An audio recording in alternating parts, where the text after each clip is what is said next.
ប្រទេសថៃកំពុងជួបប្រទេសភាពមិនប្រក្រតីនយោបាយជាច្រើនឆ្នាំចុងក្រោយ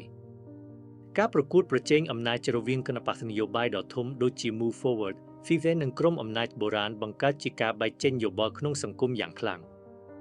ស្ថានភាពនេះធ្វើឲ្យប្រជាពលរដ្ឋជាច្រើនមិនប្រកាសថាប្រទេសខ្លួនកំពុងឆ្ពោះទៅទិសណាឬនរណាជាអ្នកបញ្ជាផ្ទៃខាងក្រោយ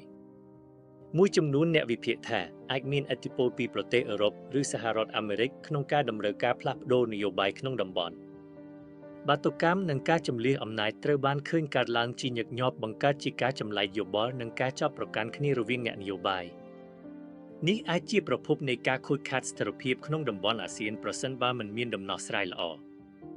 ស្ថិរភាពគឺសំខាន់សម្រាប់អភិវឌ្ឍន៍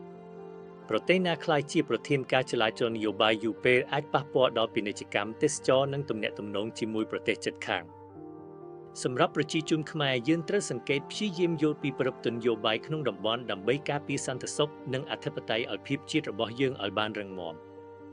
សូមចុច Subscribe និងចែករំលែកវីដេអូនេះប្រសិនបើអ្នកគាំទ្រការយល់ដឹងពីតំបន់អាស៊ីអាគ្នេយ៍